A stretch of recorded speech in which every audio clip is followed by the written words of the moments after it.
विकसित होते भारत में आधुनिक इंफ्रास्ट्रक्चर का निर्माण और देश में कम होती गरीबी दोनों आपस में जुड़े हुए हैं। जब एक्सप्रेस वे ग्रामीण इलाकों से होकर जाते हैं, जब गांवों को अच्छी सड़कों से जोड़ा जाता है, तो गांव में अनेक नए अवसर लोगों के घर के दरवाजे तक पहुंच जाते हैं। पहले गांव के लोग कोई भी नया अवसर खोजने शहर तक चले जाते थे, लेकिन अब सस्ते डेटा और कनेक्टिविटी के डिजिटल इंफ्रास्ट्रक्चर के कारण गांवों में ही नई संभावनाओं का जन्म हो रहा है। जब अस्पताल, शौचालय, नल से जल और घरों का रिकॉर्ड गति से निर्माण होता है, तो सबसे गरीब को भी देश के विकास का लाभ मिलता है। जब कॉलेज, यूनिवर्सिटी और इंडस्ट्री जैसे इंफ्रास्ट्रक्चर बढ़ते हैं, तो इससे नौजवानों को प्रगति की संभावना अनगिनत अवसर लेकर के आती है। बीते 10 वर्षों में भारत ने अपने इकोनॉमी का साइज 2 गुना किया है। इतनी तेज ग्रोथ का एक बड़ा कारण हमारा शानदार मॉडर्न इंफ्रास्ट्रक्चर भी है। बीते 10 सालों में हमने रेल, रोड, एयरपोर्ट, पोर्ट, बिजली, पानी, गैस पाइपलाइन ऐसे इंफ्रास्ट्रक्चर का बजट करीब 6 गुना बढ़ाया है। आज देश में बहुत तेजी से मेगा प्रोजेक्ट पर काम हो रहा है। आप नॉर्थ में देखेंगे तो जम्मू कश्मीर में दुनिया के सबसे ऊंचे रेल ब्रिज में से एक चिनाब ब्रिज बना है। वेस्ट में जाएंगे तो मुंबई में देश का सबसे लंबा सी ब्रिज अटल सेतु बना है। ईस्ट में जाएंगे तो असम के बोगीबील ब्रिज के दर्शन होंगे और साउथ में आते हैं तो दुनिया के गिने चुने वर्टिकल लिफ्ट ब्रिज में से एक पंबन ब्रिज का निर्माण पूरा हुआ है। इसी तरह ईस्टर्न और western freight corridor, dedicated freight corridor भी तैयार हो रहे हैं। देश की पहली बुलेट ट्रेन पर तेजी से काम चल रहा है। वंदे भारत, अमृत भारत और नमो भारत जैसी आधुनिक ट्रेनें रेल नेटवर्क को और आधुनिक बना रही है। बीते 10 सालों में हमने देश में इंफ्रास्ट्रक्चर निर्माण का एक बहुत बड़ा अभियान शुरू किया है और इंफ्रास्ट्रक्चर के इस अभियान के 2 सबसे बड़े लक्ष्य हैं। पहला लक्ष्य निवेश से नागरिकों की सुविधा बढ़ाने की है। दूसरा लक्ष्य निवेश से नौजवानों को नौकरी देने का है। आज देश भर में आधुनिक हाईवे बन रहे हैं, नए नए रूट्स पर रेलवे ट्रैक बिछाए जा रहे हैं, नए नए एयरपोर्ट बन रहे हैं और ये सिर्फ ईंट, पत्थर और लोहे सरिया का काम नहीं हो रहा, बल्कि इससे लोगों की सुविधा बढ़ रही है। देश के युवाओं को नौकरियां भी मिल रही है।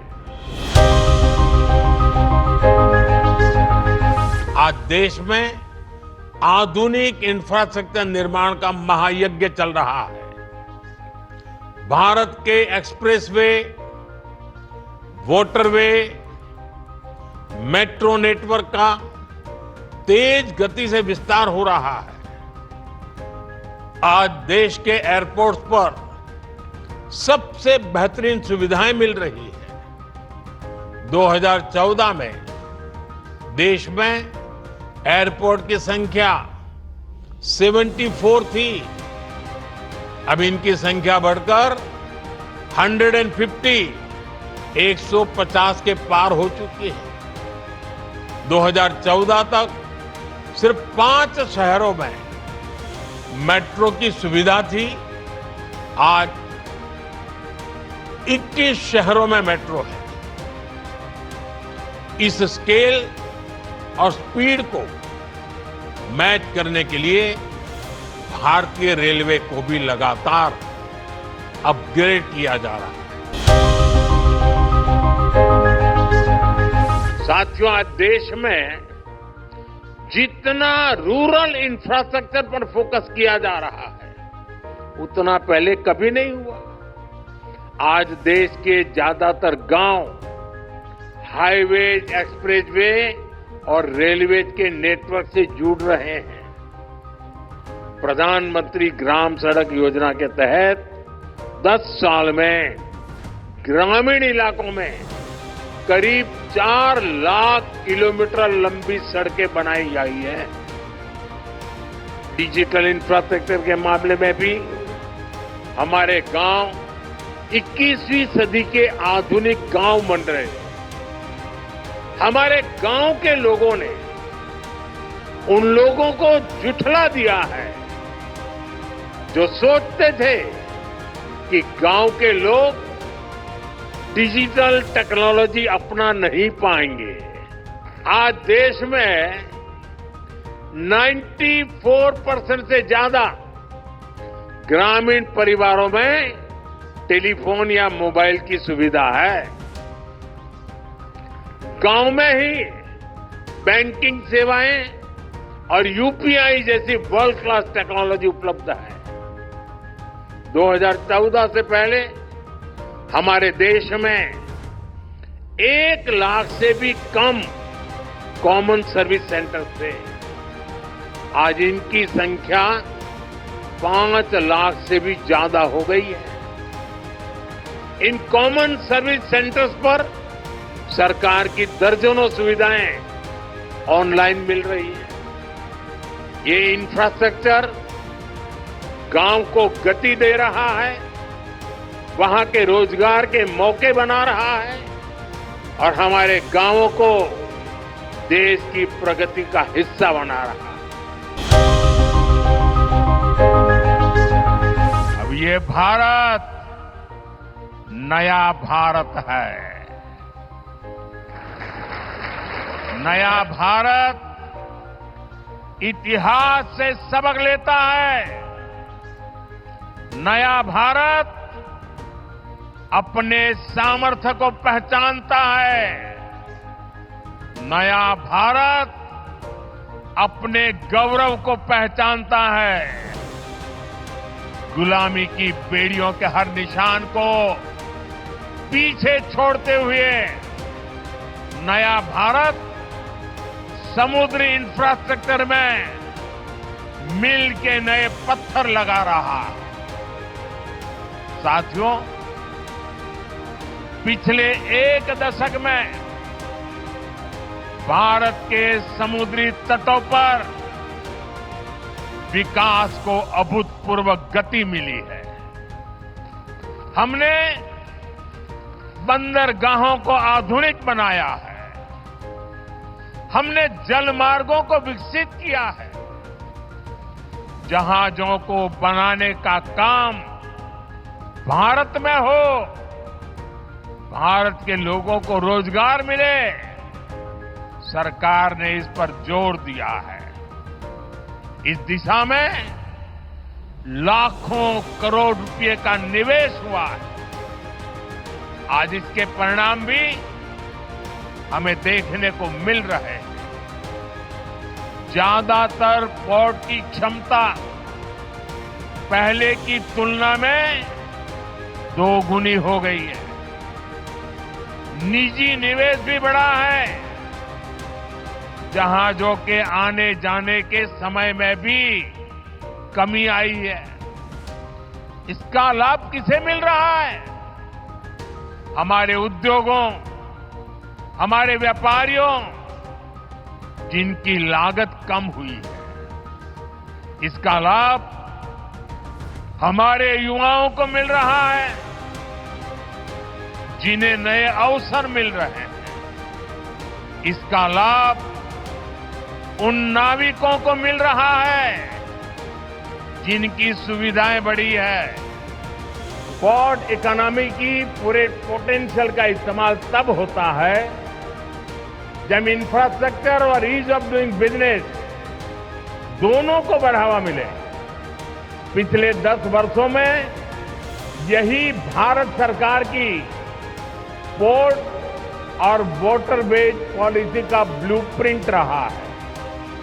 हमने इंडस्ट्रियल एक्टिविटीज और राज्य के होलिस्टिक विकास के लिए तेजी से काम आगे बढ़ाया है।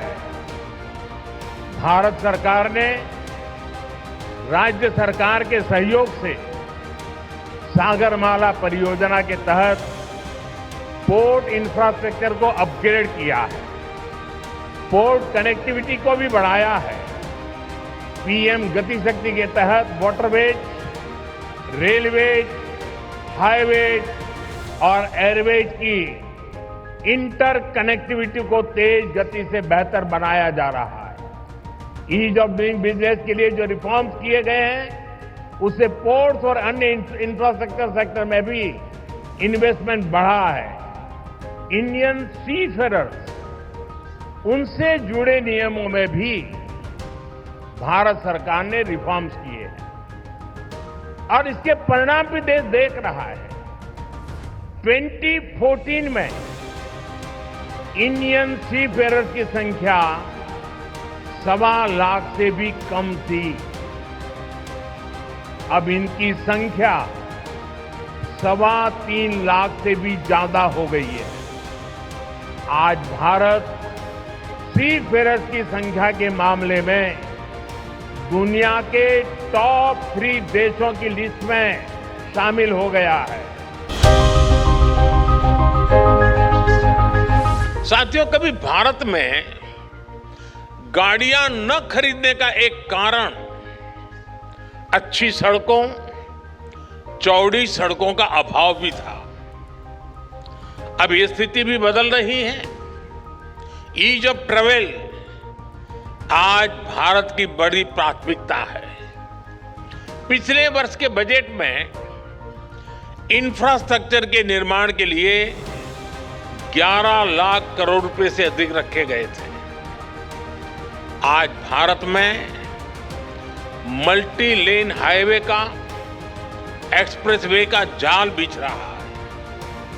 पीएम गति शक्ति नेशनल मास्टर प्लान से मल्टी मॉडल कनेक्टिविटी को गति मिल रही है। इससे लॉजिस्टिक कॉस्ट कम हो रही है। नेशनल लॉजिस्टिक पॉलिसी की वजह से भारत दुनिया में सबसे कॉम्पिटिटिव लॉजिस्टिक कॉस्ट वाला देश होने वाला है। देश में आधुनिक कनेक्टिविटी के विस्तार का ये अभूतपूर्व अवसर है। इंफ्रास्ट्रक्चर विकास की स्पीड और स्केल 140 करोड़ भारतीयों की आकांक्षाओं से बिल्कुल मैच कर रही है। और यही तो आज का भारत चाहता है। यही तो नए भारत के युवाओं, उद्यमियों, महिलाओं, प्रोफेशनल्स, कारोबारियों, नौकरी पेशा से जुड़े लोगों की एस्पिरेशन है।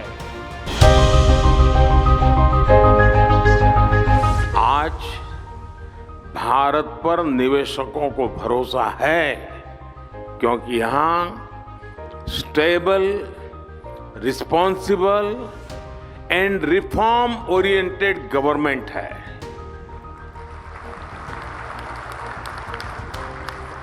भारत पर उद्योग जगत को भरोसा है क्योंकि आज हर क्षेत्र में इंफ्रास्ट्रक्चर का तेज विकास हो रहा है।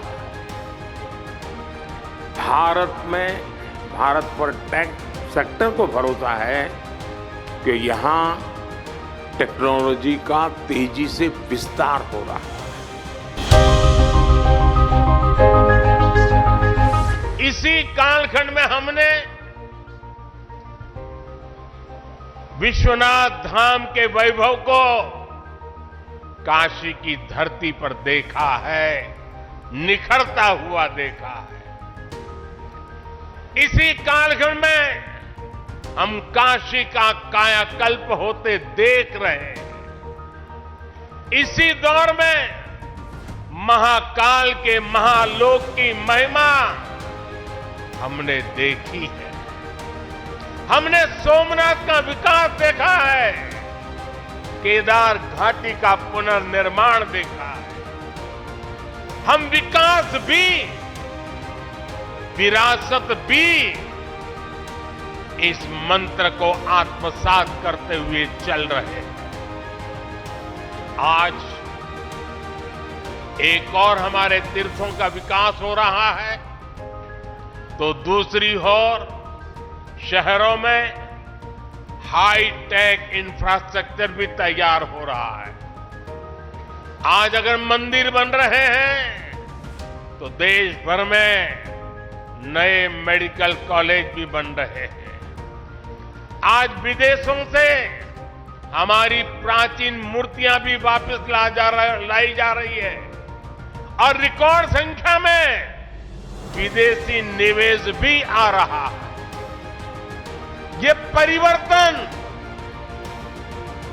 परिवर्तन प्रमाण है साथियों, और प्रमाण इस बात का है समय का चक्र घूम चुका है। एक नया दौर आज हमारे दरवाजे पर दस्तक दे रहा है। ये समय है हम उस आगमन का दिल खोलकर स्वागत करें। इसलिए मैंने लाल किले से देश को विश्वास दिलाया था, यही समय है, सही समय है।